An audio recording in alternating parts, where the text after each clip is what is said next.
There's one thing I like about Subaru, and that has to be the grip at the four corners. And sometimes, heck, I just wish for some wintry stuff so I can test it out. And that, well, just wasn't the case this week. Hey, welcome to this edition of Road Warrior. I'm your host, Grant Roberson. Now, behind me is the 2018 Subaru Crosstrek. And, well, since the conditions don't warrant testing out the all-wheel drive, one thing we're going to look at is, well, the safety features and the fine changes from last year.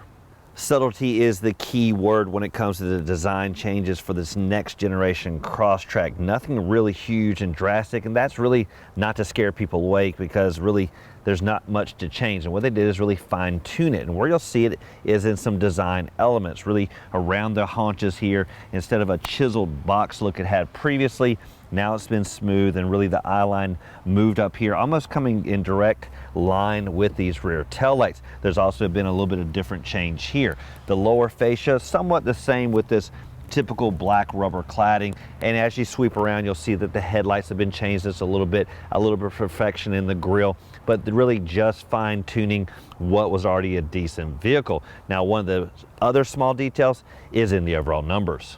When you look from the profile, this is really where you can see some of those differences that seem minute but add just a little bit of accent, really some fluid architecture, which a lot of the designs on the road are going to. And you can see that really in these ridge lines that really are pronounced from this vantage point as you see them set off just a little bit. Now, when you look at the overall numbers, this is some fine differences as well. The wheelbase around about 104.9 inches, growing just over an inch longer than the previous model.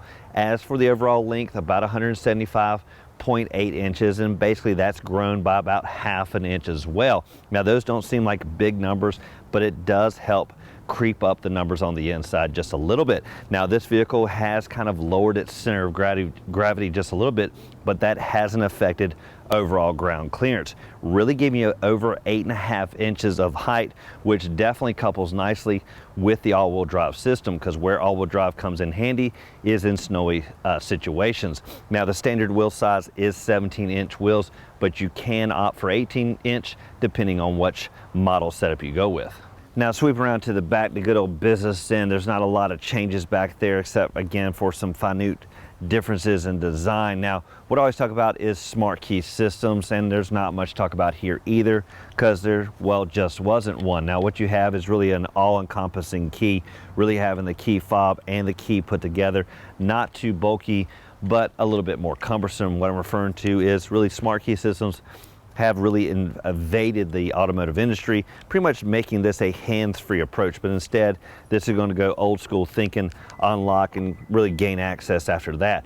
Now, one thing that really I look at is fill-up area. Is it simplistic? Is it well secured? This one is secured all the time, using that old school method of a release hatch that's going to pop this open, which I prefer because just adding that level of security helps with, well, any vandalism. Lastly, it is a cap system in there. A lot of vehicles go into more of a capless, making it one less step at the fill-up area. One thing that definitely stands out on the Crosstrek has to be all the black accents, everywhere from the mirror to the roof rails, the pillars, the window surround, even the four corners have kind of a subdued blackened approach. And what that does is really set off this vehicle, especially with this white body exterior. Now, go with a darker color, that's going to be a little bit more subdued. I prefer that look versus a chrome, which would have dressed this vehicle up just a little bit too much. Now, even as you swing around, what you'll notice is the differences in finish. Like here, the back spoiler is a nice glossy approach, contrasting even this matte finish here. Now, the overall design is nice and tight with some even protruding rear taillights that give it kind of a chiseling effect. Now, this isn't drastically different from the previous year, just a little bit more refined. Now, when it comes to safety, it's not so obvious because there's no, well, little sensors here and there.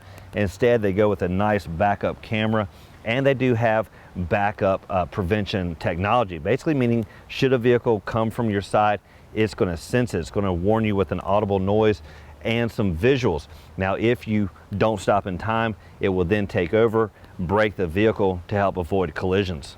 Now, I talked about the lack of smart key system. That truly comes into play back here at the business end, because should you come to this vehicle really weighed down with a lot of items, well, there's not going to be a hands-free approach. Even with the electronic release here, it's not going to correspond with the key fob. Instead, you're definitely going to have to unlock it. Now, what you'll find is it's truly ease of operation after that. Simply press the button here to release it. It's going to rise up out of the way. What you also notice is the overall height. I'm 6 feet plus tall. I easily get under here. There's a nice handle here. Now that could be a problem should someone be a little bit shorter. Can they reach that? Well, simply you can come around here, grab a different anchor point and pull it down, but this could definitely be too far away. Now, once it's up out of the way, what you're going to notice is a nice tonneau cover helping to protect and really hide everything inside. What you'll also notice is a nice heavy rubber mat. Now, this vehicle is an off-road worthiness, basically meaning you can go anywhere, so a lot of the muck that's going to find itself inside is going to be prevented getting to the carpet with this here. Now, as for the overall space, what you're going to find is around about 20 cubic feet. It's going to almost triple when you lay that second row, around about 55 cubic feet, which is an increase from the previous year, basically just around about 3.4 cubic feet. Now, there's also been an increase not only in space, but also in overall power. Now, specifically, this model comes with a 2.0 liter 4-cylinder Subaru Boxer engine. Now, what that delivers is around about 152 horses, up from 148, and 145 foot-pounds of torque. Now, what that gives you is decent boot, scoot, and boogie. Now, for the base and premium models, that's going to come standard with a 6-speed manual transmission. But for the as-tested model here, we had the continuously variable transmission that has a 7-speed manual-like mode, and something I prefer because I just don't like the clutch dance. So this vehicle definitely has the design elements going on all the way around this vehicle, but it all starts, of course, with grille warfare front and center. Now, it hasn't changed drastically from the previous model, but just again some refinements, really starting with the headlights, a different overall look, looking a little bit more menacing. You also see body color continued all the way around. The grille itself is somewhat subdued and really houses about the only chrome you're going to find in this vehicle. The lower fascia continues, of course, all the way around the vehicle. Now, when it comes to safety, it's not only at the back end, but especially here at the front end with the good old eyesight technology. Now, it's going to couple nicely with the adaptive cruise control. Many of us have used it. That's the set it and forget it, pretty much get in traffic. It's going to monitor everything around you and set the speed accordingly, but it goes one step further. The good old traffic avoidance, braking when it needs, of course, lane departure, which I'll get into a little bit more on the inside, and of course that blind spot awareness. But all that really couples nicely and gives you basically 360 of safety. The Crosstrek again hasn't changed drastically, but you will see some fine differences on the inside, and it may take, well, some comparisons between side-by-side pictures to really notice them. And what you'll see right off the bat is maybe on the dash, really a little bit of difference in design. Instead of just being flat and plain Jane, it's a little bit more chiseled. The center stack has changed just a little bit. Maybe the vents are moved here and there, but overall it's still a nice Subaru and still the Crosstrek we've come to love. Good numbers can be found on the inside and has a little bit to do with the little increase on the outside. Now, legroom numbers up front is around about 43 inches, about the same from the previous year, but the big increase is in the second row, seeing around about 36 inches, about an inch increase from the previous model. For the gauge cluster, what you're going to find is a analog tach and speedometer with a nice LCD screen in between. Now, it's going to give you up-to-date information as you scroll through, but the most important feature truly is the digital readout for the speed. Gives you a nice quick reference. Now, on the steering wheel, you'll find various controls on the right side, really relating to that adaptive cruise control, really easy to set, and basically allows you to set your spacing depending on how far away you want to be. The only thing I did find that was a little bit more cumbersome was setting various speeds. Now, basically, if you set it, let's say it's 77 miles per hour on the highway, then if you want to increase it or decrease it by 1 mile per hour, well, it's not that easy. Instead, you simply just pull down one time. It's going to automatically jump 5 miles per hour, really giving you the 70, 75, 80. I found it very difficult to just change 1 mile per hour at a time. I just could never find my comfort zone. On the left side, really is going to be your various settings for your stereo. These allow you to select between your presets and of course your volume control as well. Now, the mentioned earlier about the CVT, this does allow you to have the 7-speed manual-like feel with the paddle shifters on the steering wheel to, well, add a little bit more sport. For the entertainment, what you'll find front and center is a nice, decent sized touchscreen system, barely an arm stretch away, and it does have a nice shortcut to the home screen. Basically press that, it's going to give you all the various shortcuts. Now I didn't really find anything for navigation, which I would have preferred, especially on a vehicle this big. What it preferred to do though is connect with your Apple CarPlay. Basically use that. I would have preferred more of a navigation setting. Now for the actual controls related to it, what you're going to see is real simple shortcuts. Now interestingly enough, when you crank the car, until the vehicle gets going, the volume knob basically is non-operational, which basically means should your teenager use this car and leave the music blaring, when you get in here, well, the music's going to stay blaring until the vehicle does all its settings. Then eventually you can turn it down. Now the radio setup is about as simple as it can be in the Climate, well, even simpler than that. And what you'll see is three knobs. Now they're not all symmetric, basically the outer two being symmetric, the center fan speed being a little bit smaller, but all the mode select really easy to use, and the temperature setting over here. Now what I prefer, of course, is dual zones, but it wasn't on this particular model. Now typically down here in this niche, what you're going to find is chargeability. What you first find really is a big area for storing devices, and you do have a power supply over there.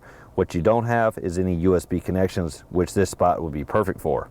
If you're looking for USB connections, look no further than the center console, because basically you'll find one connection here with an auxiliary jack as well as power supply. But again, this is really helpful for backseat drivers, not necessarily for anyone that want to charge it while they're going on the road, because preferably that would be in the aforementioned niche underneath the stereo stack. Now this vehicle does have lots of safety features, and it first starts with blind spot awareness. Now for blind spot, what you're going to see is over here on the mirror, there's going to be a little illumination that happens right there on the side. Now what's great is it's nice and big, much bigger than what you typically find there on the mirror on the other models. That allows your peripheral really to catch that long before you even glance over. And of course, I love the fact that the glass truly extends all the way to this area. Now, if you want to turn that off, which I don't really see a big need for, Subaru puts it nice and delicately way over here. That basically allows you to turn it off, which I don't think is necessary because it's just not distracting and it's really more helpful than anything.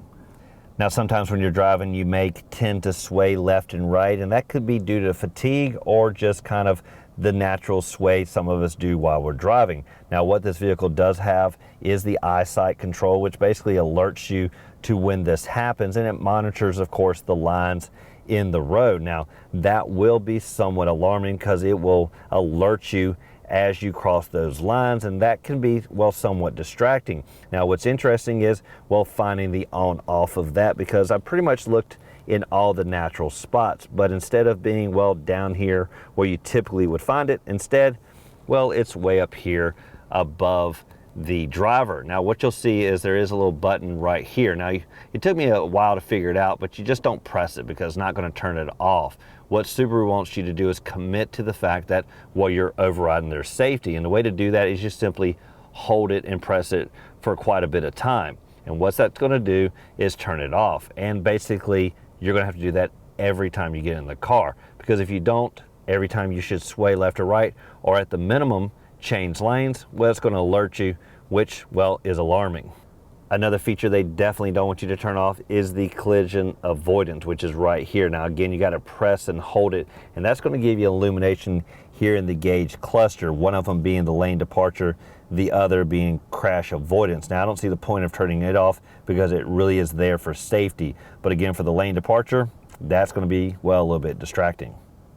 Now one thing we always do when we get in the car is we definitely buckle up, and in some cases this is something we do definitely before we even crank the car, and I typically do it. Now one place I don't do it is sometimes when I drive around in a parking lot, because maybe I'm gallivanting from store to store, and sometimes parking lots are really full and there's just it takes a lot of time to get from one place to the other. Now should you take this off and, well, travel for 1 minute or two, there's going to be an audible noise to remind you. Now we've all experienced this in Fords. It's a loud dinging that goes on for a few seconds then turns off. Now here on the Crosstrek, the warning for putting your seatbelt on never goes off. Now should you go around a parking lot at 1 mile an hour, definitely we should be buckled up, but even law enforcement friends of mine say they're not going to ticket you for that.